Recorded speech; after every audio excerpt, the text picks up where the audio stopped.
Hermanos, Dios les bendiga. Bienvenidos una vez más al canal Apología Adventista para seguir teniendo una clase más de la palabra de nuestro Dios. Sean bienvenidos, hermanos, en el nombre de nuestro gran Dios y Salvador Jesucristo, a otra clase de doctrina y profecía.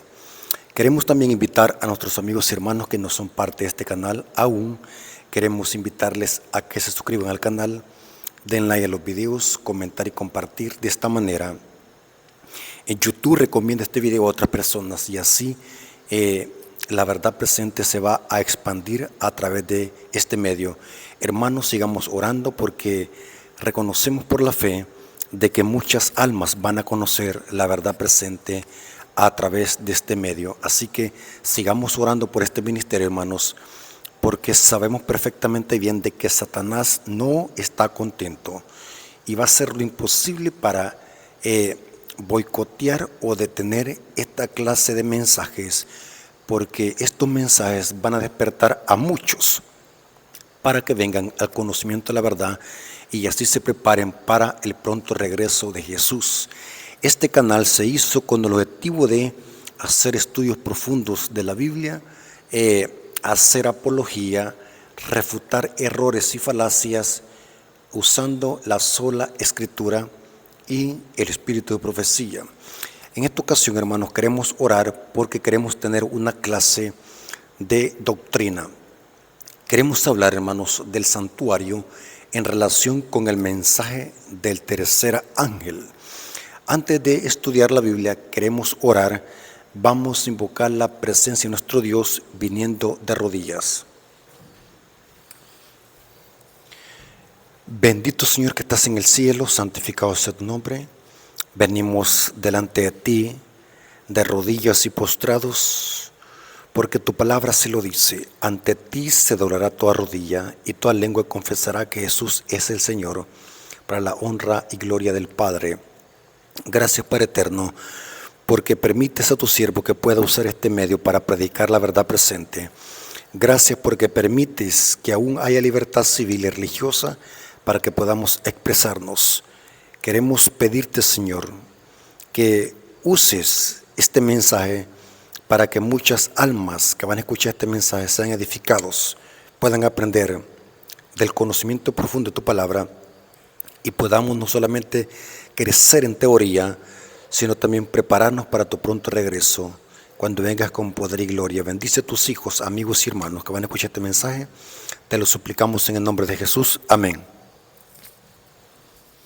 Ok, hermanos, quiero que tomen sus Biblias porque vamos a tener una clase. Quiero que se concentren, se sienten en su sofá o en su silla y tomen su Biblia, tomen papel y lápiz y anoten toda la información que vamos a dar en esta clase.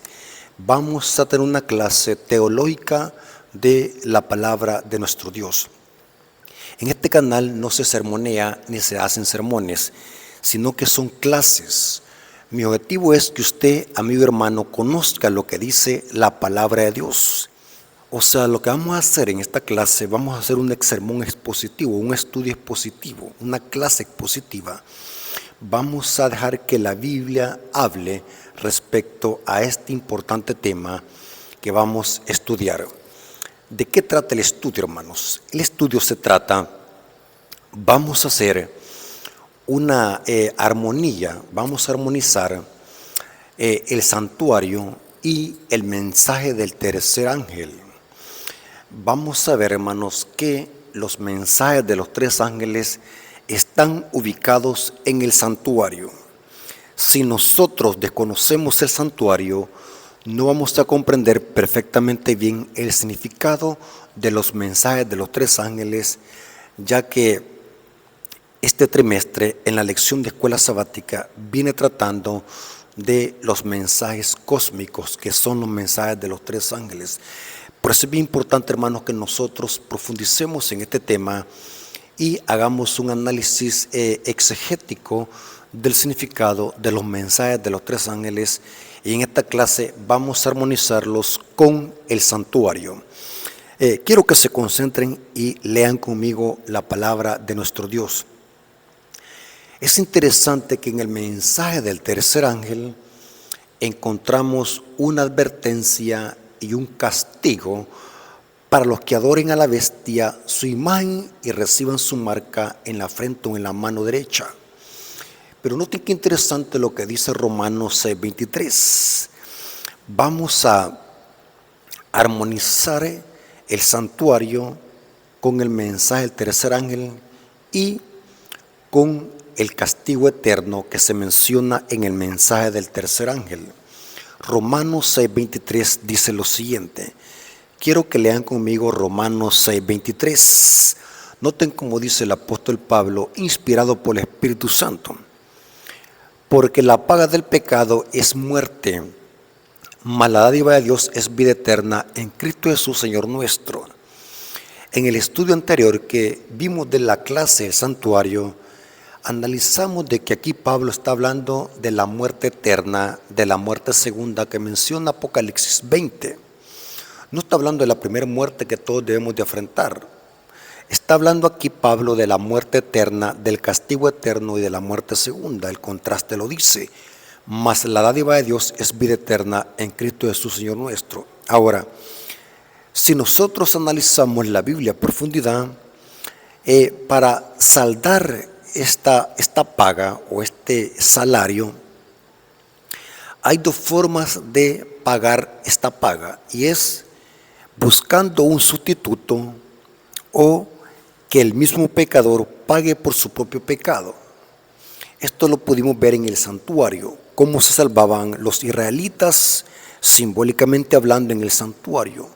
Iban a buscar un cordero y simbólicamente transferían los pecados al cordero, la cabeza del cordero, y era sacrificado, y de esa manera, por la fe en Cristo, el pecador era perdonado a través del tipo y del símbolo que representaba el plan de salvación a través de Cristo, porque esos corderos eran un símbolo de Cristo. O sea, no era la sangre del animal en sí que perdonaba. La sangre del animal solamente era un tipo. Quien perdonaba los pecados era Dios a través de la promesa de la venida de la simiente, que era Cristo, el verdadero cordero. Noten cómo dice Levíticos 4, versículo 1 al 6.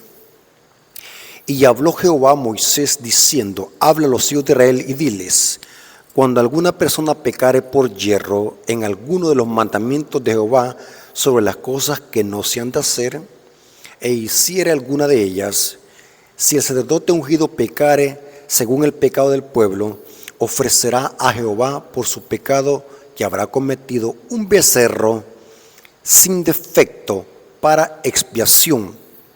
Noten lo que hacían cuando habían pecado, cuando habían quebrantado la ley de Dios. Conseguían un cordero o un becerro y lo sacrificaban. Y dice, traerá el becerro a la puerta del tabernáculo de reunión delante de Jehová y pondrá su mano sobre la cabeza. Vimos en el estudio porque la cabeza es donde se origina el pecado y simbólicamente se trasladaba del pecador a la víctima. Y dice, traerá el becerro al tabernáculo de reunión delante de Jehová y pondrá su mano sobre la cabeza del becerro y lo degollará delante de Jehová. Y el sacerdote ungido tomará la sangre del becerro y la traerá al tabernáculo de reunión y mojará el sacerdote su dedo en la sangre y rociará de aquella sangre 7 veces delante de Jehová hacia el velo del santuario. De esta manera, simbólicamente, el pecador era perdonado en virtud de la sangre expiatoria de Cristo. Y como les dije al principio, de que para pagar este pecado o para librarse del castigo que demandaba la ley de Dios, habían dos formas. Buscar un sustituto, en este caso era un cordero que buscaban los israelitas para ser perdonados simbólicamente, o el israelita podía decir, no, yo no necesito buscar un cordero, yo voy a pagar por mi propia cuenta lo que la ley demanda. Eso era así en el santuario. Si no lo pagaba otro, tenía que pagarlo él mismo. Y Dios, a través de este simbolismo y esta tipología, presenta el plan de salvación, que si nosotros queremos escapar del castigo eterno, de la de la justicia que demanda la ley, solamente hay una forma y es de buscar un sustituto, un cordero. Porque si no lo hacemos, vamos a tener que pagar por nosotros mismos. Porque Pablo dice que la paga del pecado es muerte y se tiene que saldar, se tiene que satisfacer la justicia divina. Porque Dios no puede mentir, Dios no puede retractarse de lo que ha dicho. La paga del pecado es muerte. Ahora, es bien importante, hermanos, que tengamos claro de que esos corderos que se sacrificaban en el santuario solamente era un tipo del plan de salvación. El santuario era una profecía compacta del plan de salvación. Esto tiene que quedar claro, que esto solamente era una figura, no la realidad. La realidad la encontramos en Cristo, el verdadero Cordero. Esos corderos simbolizaban a Cristo. Isaías 53, versículo 4 al 5, dice el profeta Isaías, hablando de la venida del Cordero de Cristo y cómo iba a sufrir. En Isaías 53 vemos un capítulo entero que se habla del sufrimiento del Mesías como Cordero. Y noten cómo dice el versículo 4 al 5 de Isaías 53. Ciertamente llevó Él nuestras enfermedades, no dice ella, porque el que iba a ser sacrificado era un varón, según Génesis 3:15. Ciertamente llevó Él nuestras enfermedades y sufrió nuestros dolores. Noten que nuestros pecados simbólicamente fueron depositados sobre Él. Así como los israelitas confesaban sus pecados sobre el animal, en la cabeza del animal, antes de ser degollado. Ciertamente Él llevó nuestras enfermedades, sufrió nuestros dolores, y nosotros le tuvimos por azotado, por herido de Dios y abatido. Mas Él, herido fue por nuestras rebeliones, molido. Esta palabra molido, vamos a ver qué significa. ¿Cómo se cumple en Cristo? Dice que Cristo fue el Cordero, fue molido por nuestros pecados. El castigo de nuestra paz fue sobre Él. Y por su llegada fuimos nosotros, ¿qué? Curados. Pero ¿quién lo castigó por nosotros? Dice, por herido de Dios. Quiero que lea bien el texto.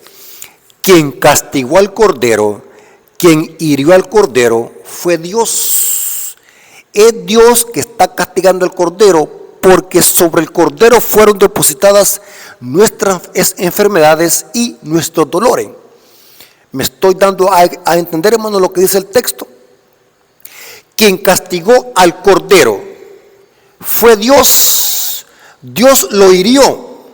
Esa herida tendría que haber caído sobre nosotros, porque nosotros fuimos los que pecamos. Pero como ahora nosotros buscamos un sustituto, que es el Cordero de Dios que quita el pecado del mundo, ahora Dios el Padre castiga a su Hijo y lo hiere por culpa de nosotros. Dice que fue Dios que lo hirió. Dice, herido de Dios y abatido, el Padre lo hirió. Interesante. Pero es interesante lo que dice Isaías, molido por nuestros pecados. El castigo de nuestra paz fue sobre Él y por su llaga fuimos nosotros curados. Ahora, ¿de qué manera esto se cumple con Cristo? Porque todo esto era una sombra, una figura del plan de salvación. Esos corderos simbolizaban a Cristo, nuestro sustituto.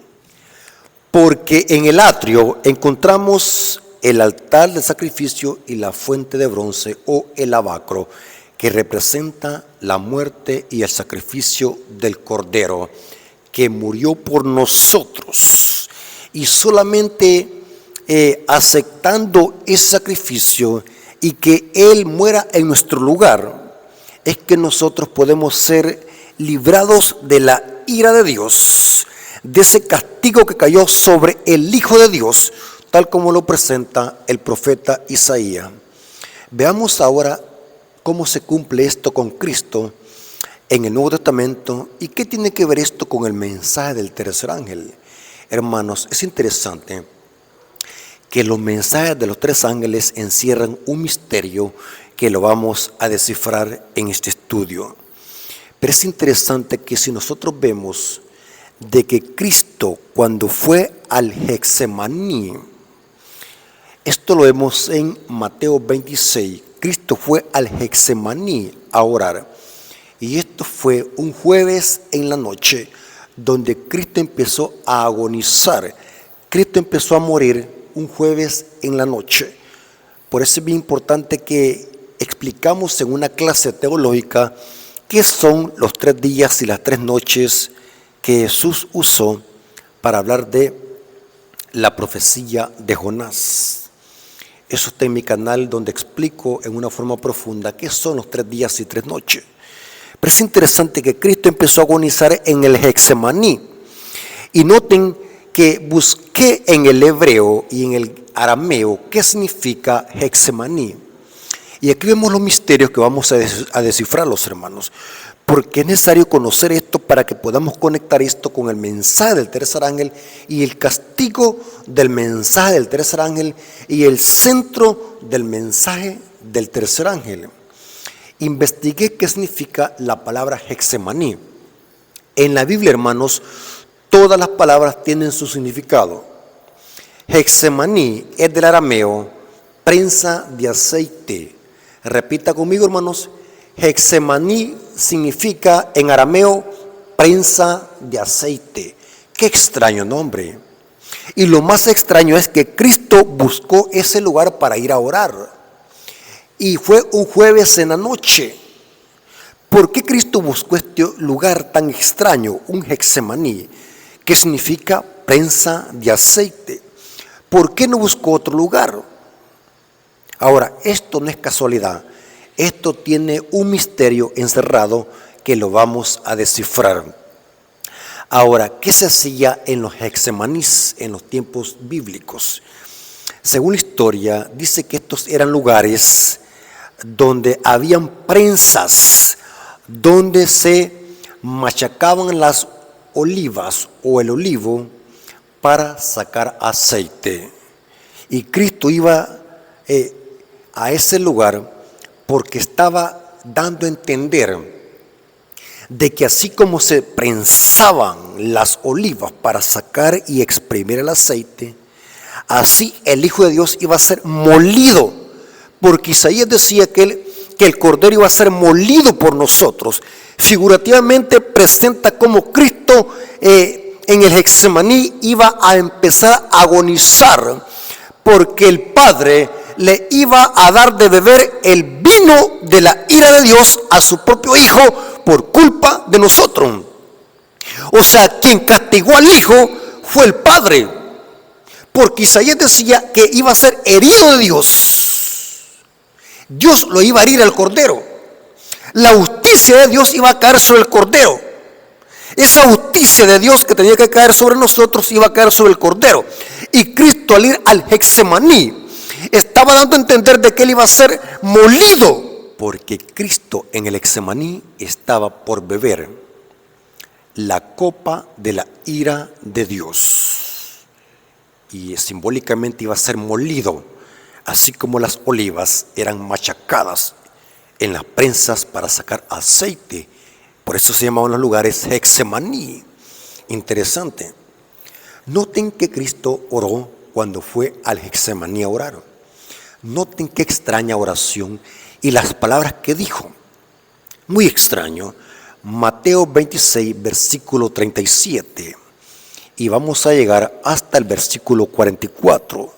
Quiero que lean con cuidado, hermanos, lo que Cristo está orando en el Getsemaní. Recuerden de que Getsemaní significa que prensa de aceite, porque allá habían que prensa para machacar las olivas y sacar aceite. Mateo 26, versículo 37 al 44 dice: y tomando a Pedro y a los hijos de Zebedeo, comenzó a entristecerse y a angustiarse en gran manera. Noten, ahí estaba siendo molido por nosotros. Y dice el versículo 38, entonces Jesús les dijo: mi alma está muy triste hasta la muerte, quedaos aquí y velad conmigo. Yendo un poco adelante, se postró sobre su rostro, orando, diciendo, noten que estaba siendo molido: Padre mío, Noten la oración. Pongamos atención a la oración, a las palabras que Cristo está pronunciando en esta oración, que la dice 3 veces, la misma oración. Padre mío, si es posible, pasa de mí esta copa. ¿Una qué, hermanos? Repita conmigo, una copa. ¿Qué es lo que iba a beber Cristo? Una copa. Pero no sea como yo quiero, sino como tú. Vino luego a sus discípulos y los halló durmiendo. Y dijo a Pedro: ¿así que no habéis podido velar conmigo 1 hora? Velad y orad para que no entréis en tentación. El espíritu a la verdad está dispuesto, pero la carne es débil. Ahora va la segunda vez la oración. Otra vez fue y lloró por segunda vez, diciendo: Padre mío, si no puedo pasar de mí esta copa. Otra vez se menciona la copa.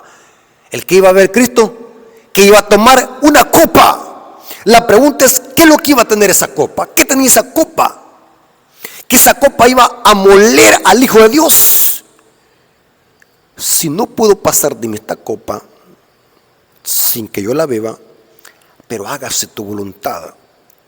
Vino otra vez y los halló durmiendo, porque los ojos de ellos estaban cargados de sueño, y dejándolos se fue de nuevo.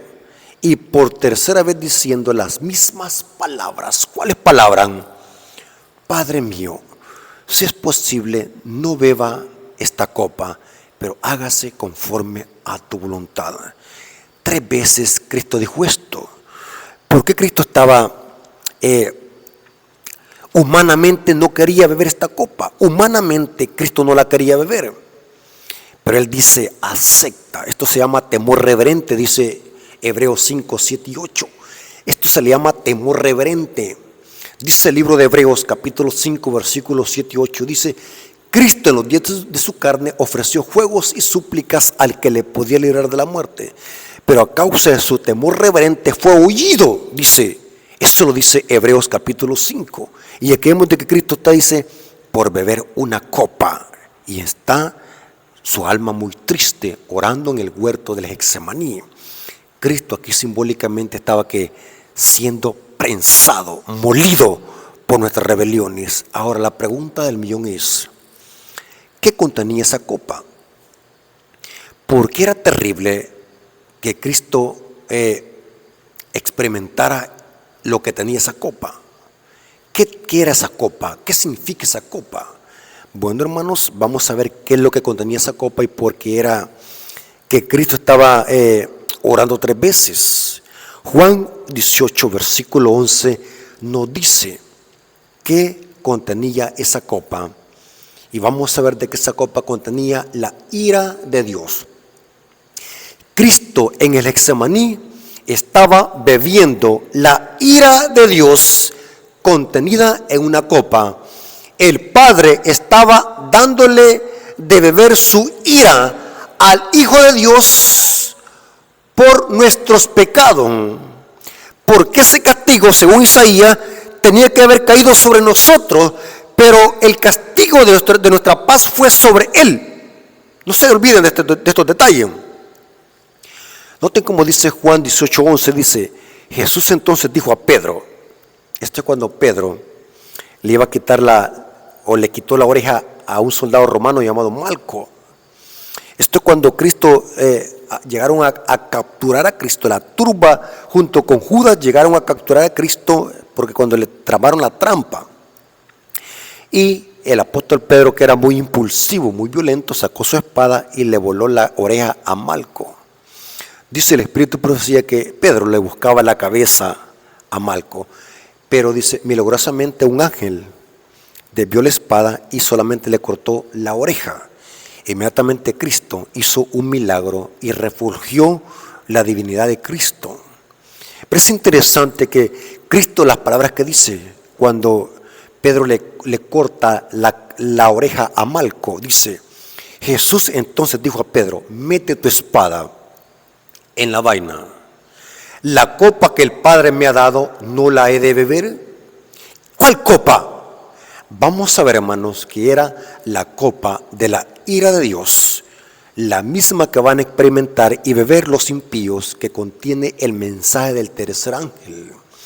No se olviden de estos detalles porque esta es una clase profunda de teología bíblica, hermanos. Ahora, según la Biblia, Cristo bebería la copa de la ira del Padre por amor a nosotros, y todos los que acepten este sacrificio serían librados de la condenación eterna que menciona Pablo en Romanos 6:23.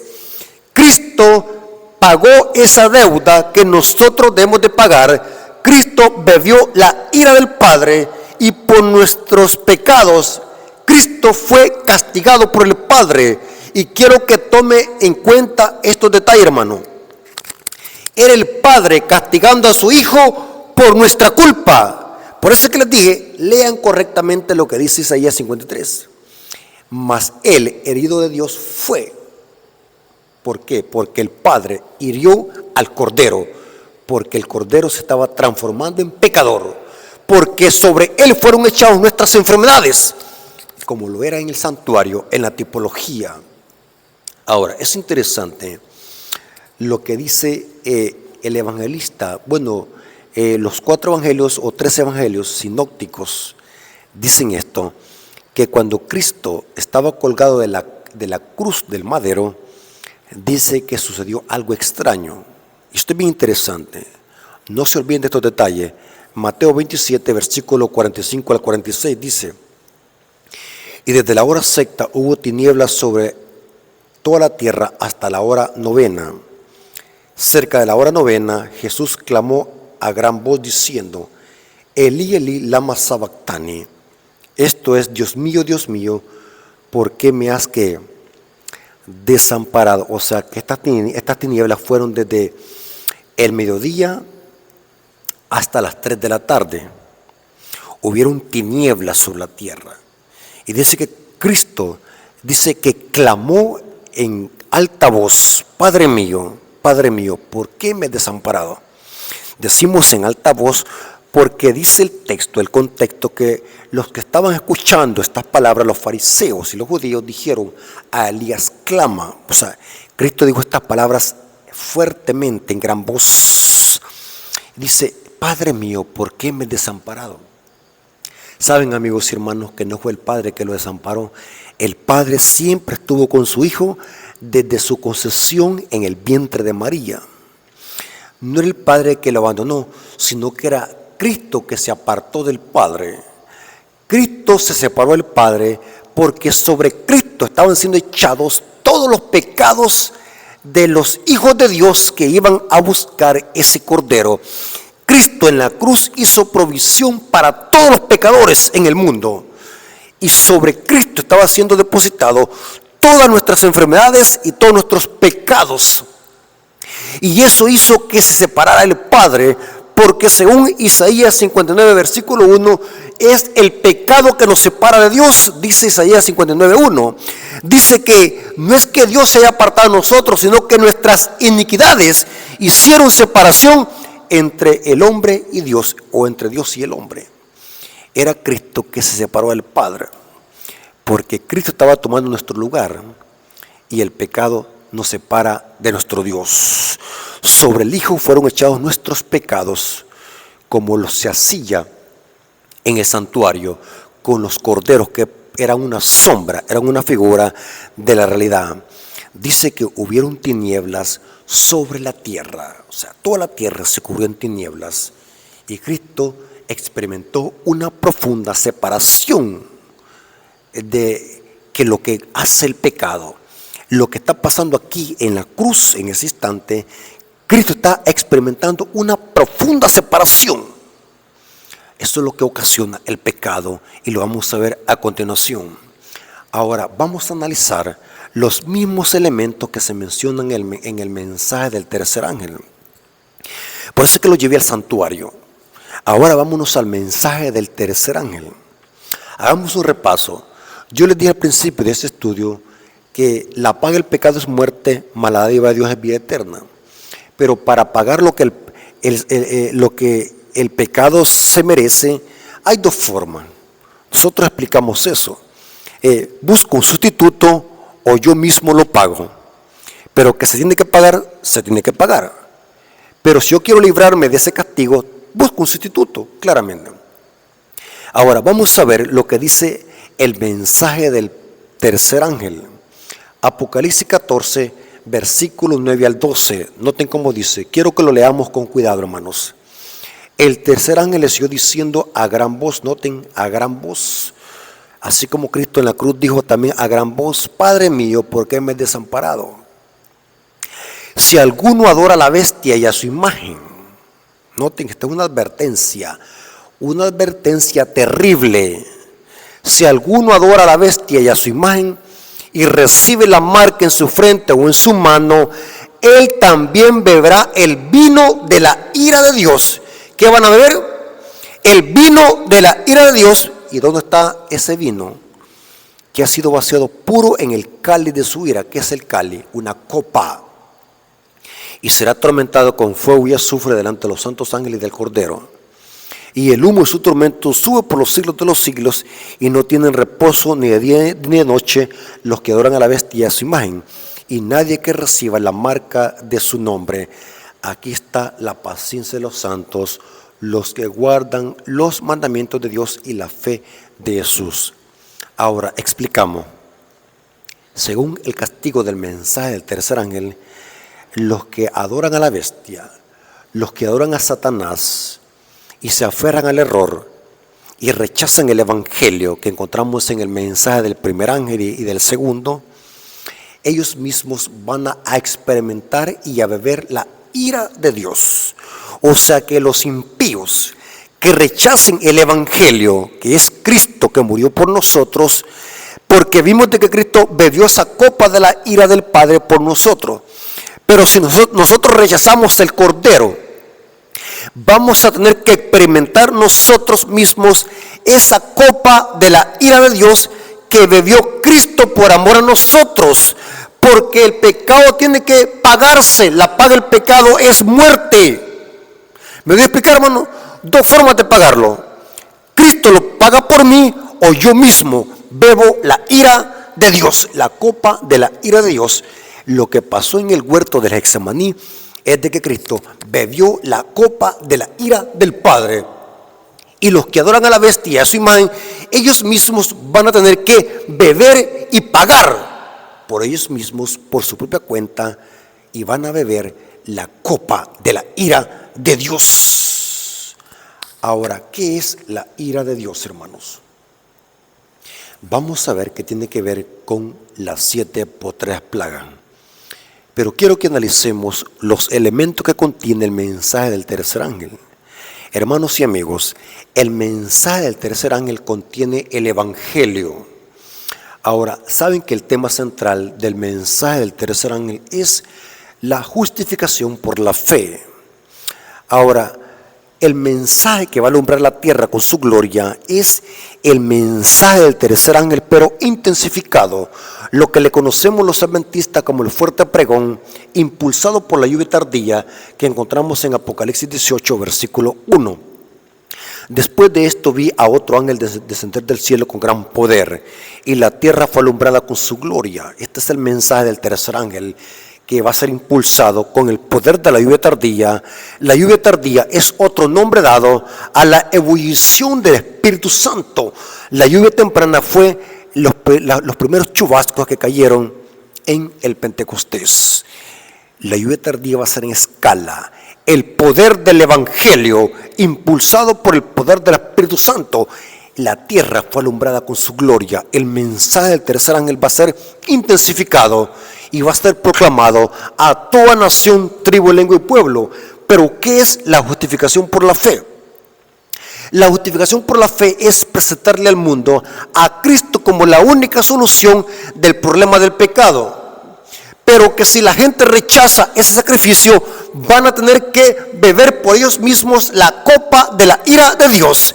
Esa misma copa que bebió el Hijo amado, van a beber los mismos impíos que rechacen el sacrificio del Cordero, que es el evangelio eterno que encontramos en el mensaje de los 3 ángeles. Ahora, los adventistas recién entrados a la iglesia no van a conocer esto, pero sería ley y norma de que los adventistas que tienen tiempo de pertenecer a la iglesia tienen que conocer qué es justificación por la fe. Hermanos, En el año de 1888, Dios envió un mensaje especial a su pueblo por medio de los pastores Wagoner y Jones. Este mensaje presentaba la justificación por la fe. Este mensaje invitaba a la gente a recibir a Cristo por la fe como la única norma de justicia y de salvación. Este mensaje fue dado al pueblo de Dios en el año de 1888 en el Congreso de Minneapolis. El objetivo era que el pueblo de Dios en esa época, el pueblo adventista, aceptara este mensaje y recibiera la lluvia tardía y que el evangelio fuese predicado en todo el mundo y así venir Cristo en esa época. Pero la historia dice que el Congreso Adventista y uno de cada 3 pastores rechazó este mensaje, y por culpa de ese rechazo es que nosotros andamos vagando en este mundo como lo fue Israel en el desierto, que por rechazar el mensaje de conquistar la tierra prometida se les dio 40 años, un día por año. Porque la historia dice que Israel tenía que llegar a la Canaán en 40 días, pero por su rebelión y por su apostasía, en rechazar el mensaje a través de 2 hombres, que eran José y Caleb, los israelitas anduvieron 40 años dándole vuelta a Cades Barnea y nunca encontraron el camino para llegar a la Canaán terrenal. La historia se repitió en la historia del adventismo. En el año de 1888, Dios envió un precioso mensaje a la iglesia y este mensaje presentaba la justicia de Cristo e invitaba a la gente a recibir a Cristo por la fe como la única norma de justicia y de salvación. Esta justicia se revelaba o se revela en la obediencia a todos sus mandamientos. Este mismo mensaje va a ser el que va a preparar el mundo para el pronto regreso de Jesús. O sea que el centro del mensaje del tercer ángel es el mensaje de la justificación por la fe que se predicó en el año de 1888 y que es el mismo mensaje que predicó Pablo a los romanos y a los gálatas, el mensaje de la justificación por la fe. Noten como dice Pablo en Romanos 5:1, dice: justificados pues por la fe tenemos paz para con Dios por medio de nuestro Señor Jesucristo. Justificación por la fe.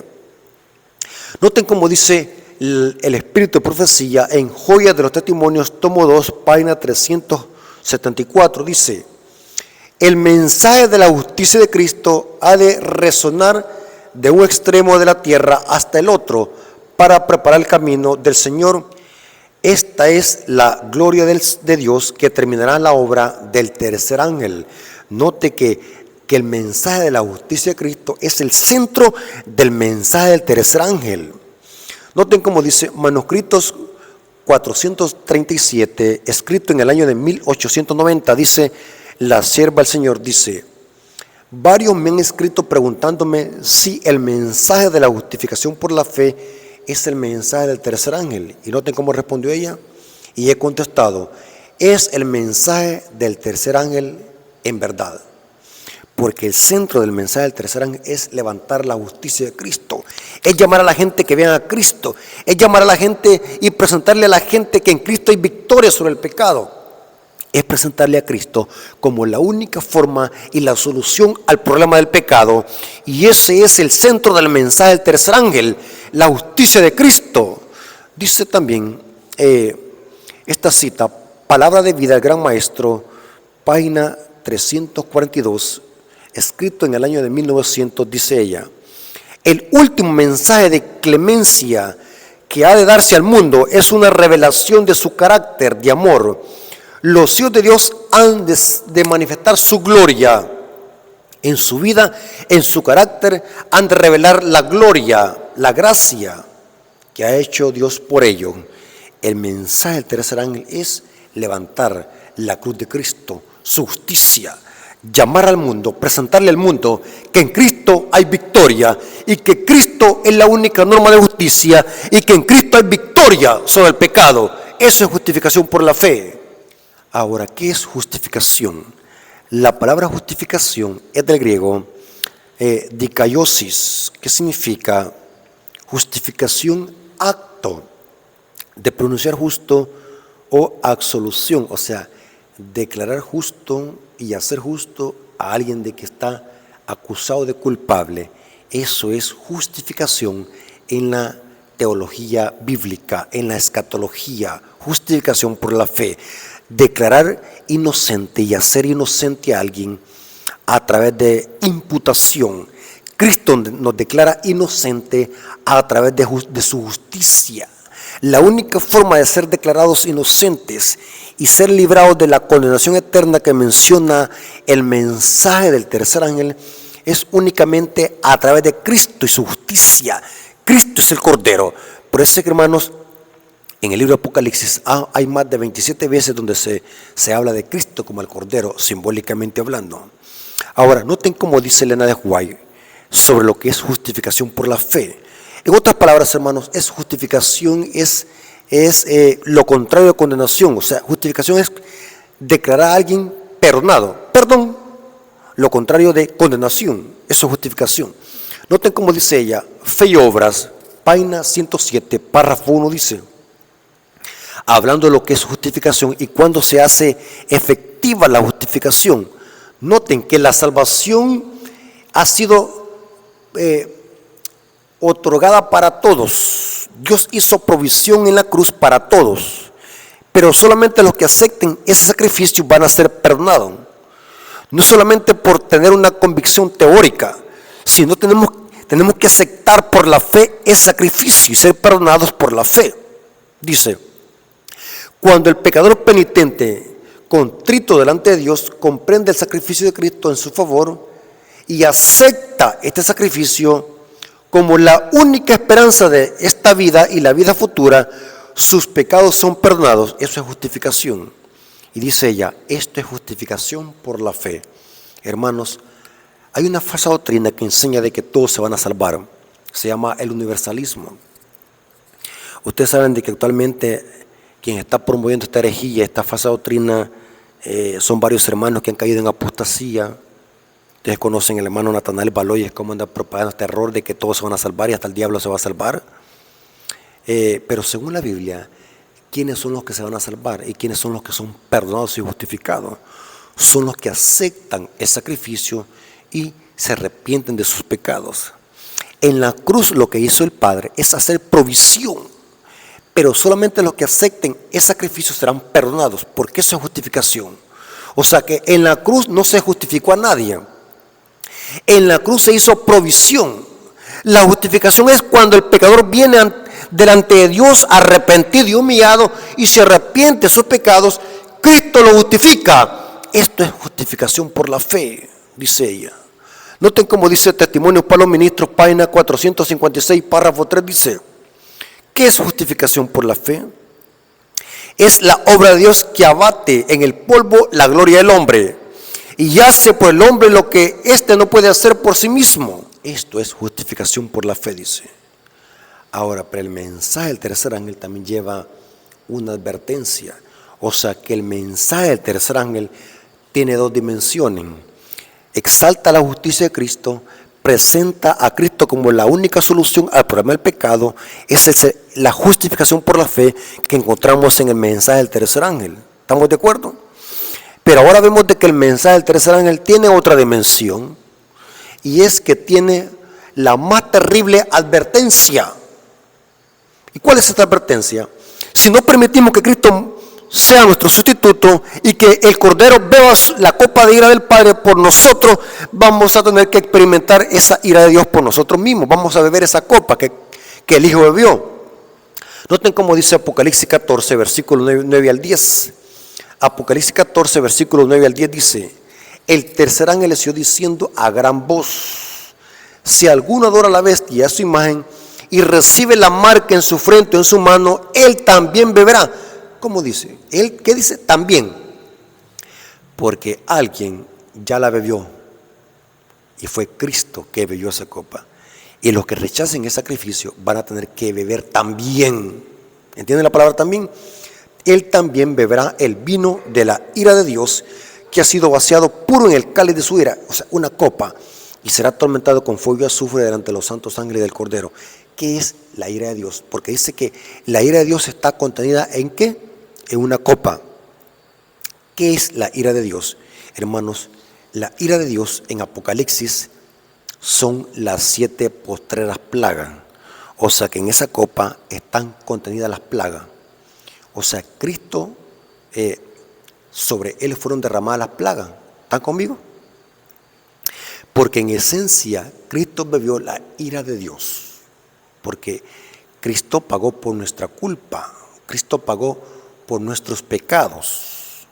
El castigo de nuestra paz fue sobre Él. El Padre está dándole a beber la copa de la ira. Pero ahora los impíos beben también la ira de Dios. Los que adoran a la bestia de su imagen van a beber la ira de Dios. Y esa ira está contenida en una copa, que son las 7 postreras plagas. Apocalipsis 15, versículo 1 dice: vi en el cielo otra señal, grande y admirable, 7 ángeles que tenían las 7 plagas postreras, porque en ellas se consuma la ira de Dios. O sea que Cristo bebió la ira de Dios, o sea que son las 7 postreras plagas. En esencia Cristo las bebió. Si dejamos que la misma Biblia sea su propio intérprete. Apocalipsis 16, versículo 1 dice: oí una gran voz que decía desde el templo a los 7 ángeles: id y derramad sobre la tierra las 7 copas de la ira de Dios. O sea que la ira de Dios son las 7 postreras plagas, lo que se menciona en el mensaje del tercer ángel. Interesante. Ahora, vamos a ver algo interesante que dice Apocalipsis 16, versículo 10 al 11. Noten que los impíos que experimenten la ira de Dios, que son las 7 postreras plagas, van a pasar por lo mismo que Cristo pasó en el huerto del Getsemaní y en la cruz. Porque estamos viendo aquí que los impíos están pagando por su propio pecado, porque la paga el pecado es muerte. ¿Me doy a explicar, hermano? Si ustedes han seguido la hilación del estudio, hay 2 formas de pagar el pecado. Busco un sustituto y ese sustituto bebe la ira de Dios por mí, o yo la veo la ira de Dios por mi propia cuenta.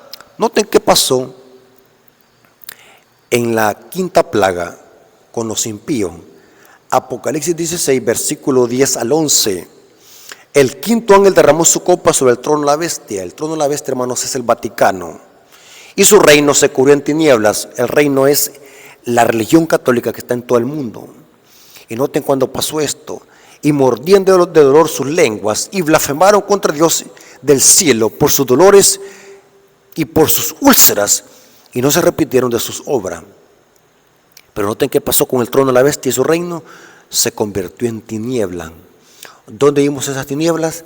Al momento que Cristo estaba crucificado en la cruz, hubieron tinieblas, porque Cristo estaba bebiendo la ira del Padre por nosotros.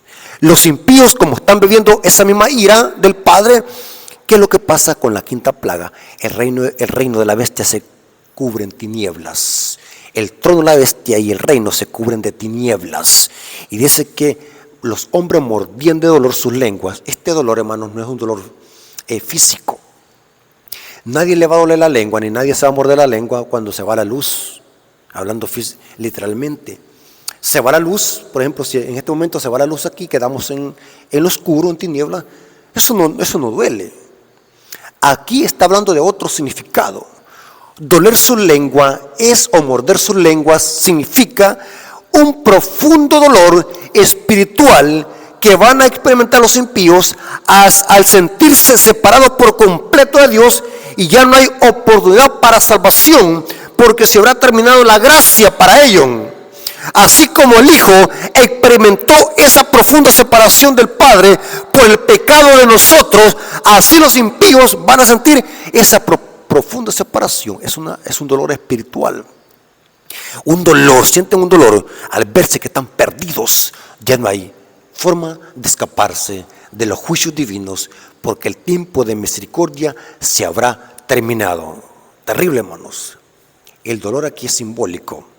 Los impíos soportarán la profunda separación que hace el pecado de Dios.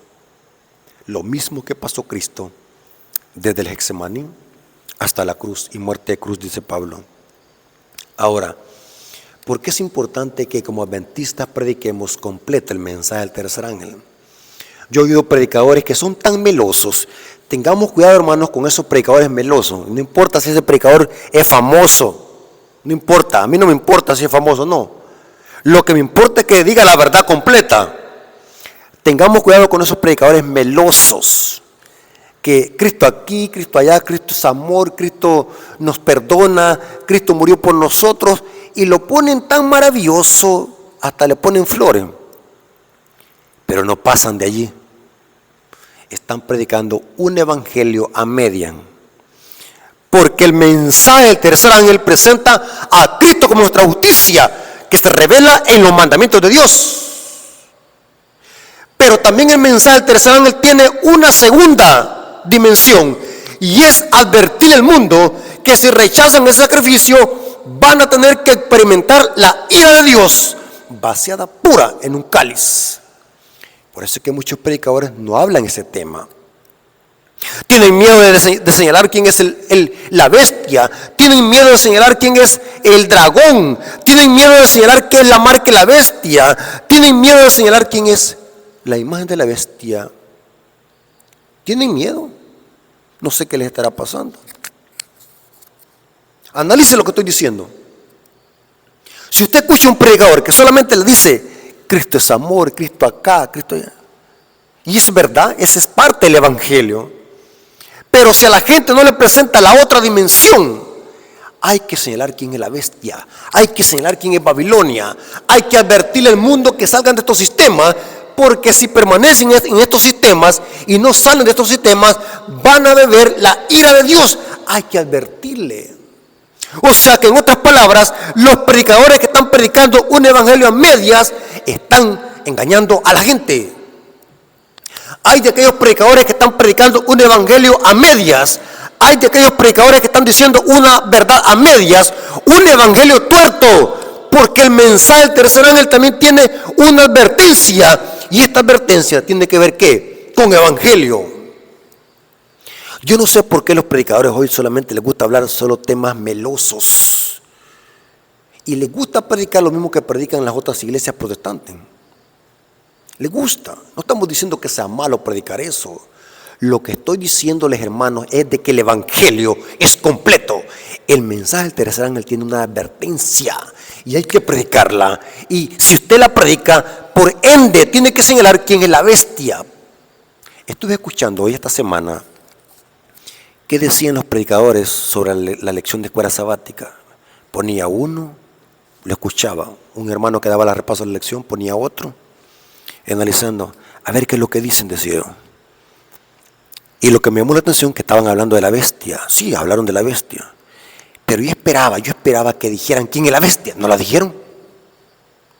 No sé qué les está pasando. ¿Por qué tienen miedo de decir? Escuché a otro, voy a esperar que ya va a llegar el tema de la bestia del mes. A ver quién es la bestia. No dijeron quién es la bestia. Mencionaron la bestia. Ah, la bestia, la imagen de la bestia. Pero no tuvieron valor de decir quién es.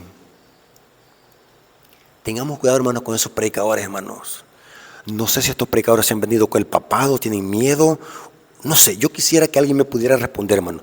¿Por qué tienen miedo, hermanos, de decir quién es la bestia, quién es la imagen de la bestia y quién es la marca de la bestia? Y yo les voy a decir quién es. Porque sobre mí cae una gran responsabilidad si no la digo. ¿Saben quién es la bestia? La bestia es otro nombre para el sistema papal. Hablando del sistema, no de las personas, porque en estos sistemas hay pueblo de Dios. La bestia es el papado, un poder político y religioso. El trono de la bestia está en el Vaticano. El reino de la bestia es la Iglesia Católica Romana. ¿Por qué tiene miedo? No tenga miedo, suelte la lengua. Y esto que estoy predicando no es algo del otro mundo. Este es mensaje netamente adventista.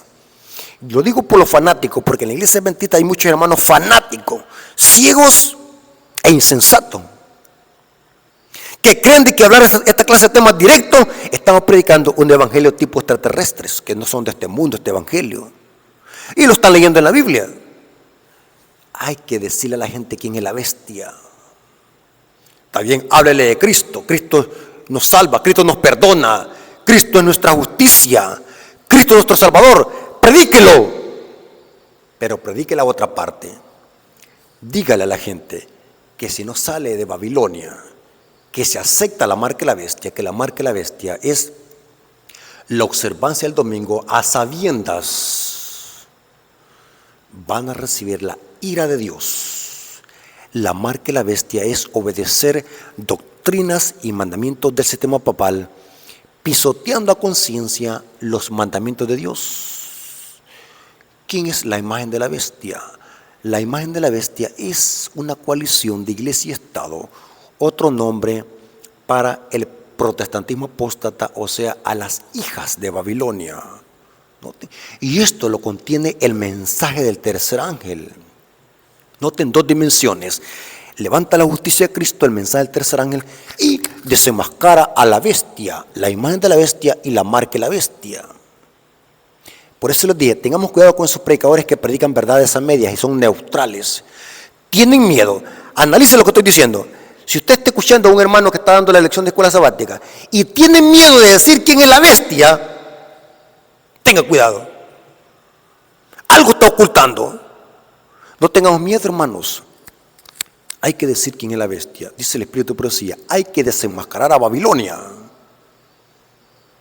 Hermanos, noten cómo dice Conflicto de los Siglos, página 443, párrafo 2, dice: la más terrible amenaza que haya sido jamás dirigida a los mortales se encuentra contenida en el mensaje del tercer ángel.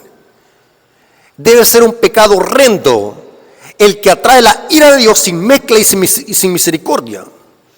Los hombres no deben ser dejados en la ignorancia tocante a esta importante cuestión. Noten, hay que predicarlo, hermanos, dice ella, porque hay una advertencia terrible. La amonestación contra este pecado debe ser dado al mundo antes que los juicios de Dios caigan sobre él. ¿Estás escuchando, adventista del séptimo día, lo que dice la sierva del Señor? No, yo no estoy diciéndolo, así que no vayas a tomarlo esto personal. Te estoy leyendo la cita para que no vayas a andar diciendo de que yo me vengo a inventar cosas aquí en el púlpito. Noten, esta amonestación debe darse al mundo antes de que caigan los juicios de Dios. Dice, la profecía declara que el primer ángel hará una proclamación a cada nación, tribu, lengua y pueblo. El aviso del tercer ángel, que forma parte de este triple mensaje, no tendrá menos alcance. La profecía dice que este mensaje será proclamado en alta voz por un ángel que vuele por en medio del cielo y llamará la atención al mundo. Hay que predicar, hermanos, el mensaje completo. Noten cómo dice Conflicto de los Siglos, página 580, párrafo 3, dice: cuando Dios manda a los hombres avisos tan importantes que las profecías le representan como proclamados por los santos ángeles que vuelan por en medio del cielo, es porque exige que toda persona dotada de inteligencia les preste atención. Los terribles juicios que Dios pronuncia contra los que adoran a la bestia y a su imagen, y cita ahí Apocalipsis 14, 9 al 11, deberían inducir a todos a estudiar diligentemente las profecías para saber qué es lo que es la marca de la bestia y cómo poder evitarla. Pero la muchedumbre cierran los oídos a la verdad y prefieren las fábulas. Te voy a hacer un llamado, amigo adventista. Esto va para los adventistas hoy. Así que agárralo para usted. Si usted no le dice a la gente la verdad completa, quién es la bestia, quién es la marca de la bestia, quién es la imagen de la bestia, usted va a dar cuenta por estar entregando un evangelio a medias. El mensaje tiene que entregarse completo, porque el mensaje del tercer ángel presenta las dos dimensiones. Cristo, nuestra justicia, que por amor a nosotros bebió la ira del Padre, pero que si nosotros rechazamos ese sacrificio, vamos a tener que experimentar el castigo que se pronuncia en el mensaje del tercer ángel, que es la misma ira de Dios. Y esto es el evangelio eterno. Presentarle al mundo las dos dimensiones de lo que es el evangelio. Amigo y hermano, espero que esta información te haya servido para que podamos hacer conciencia y prepararnos y reconocer de que solamente en Cristo hay salvación, pero que si rechazamos ese sacrificio vamos a sufrir la condenación eterna, que es la muerte segunda. Vamos a darle gracias a Dios por este estudio, y que este estudio, hermanos, no solamente pueda ser teoría, sino que también podamos rendir nuestra vida, nuestra alma a Cristo, para que Él nos pueda dar la victoria sobre nuestros pecados, porque eso es justificación por la fe, que Cristo nos perdona, pero también nos da la victoria sobre el pecado. Eso es justificación por la fe en la escatología. Vamos a terminar con una oración. Oremos. Gracias, Padre eterno, por este hermoso privilegio que nos dice de estudiar tu palabra. Bendice a nuestros amigos y hermanos que van a escuchar este mensaje, que ellos sean edificados, puedan aprender mucho y que podamos vivir en armonía con este precioso mensaje. Gracias por este conocimiento que le has dado a la Iglesia Adventista. Gracias porque nos permite ser portavoces de este precioso mensaje. Te lo agradecemos todos estos favores en el nombre de Jesús. Amén. Hermanos, Dios me los bendiga.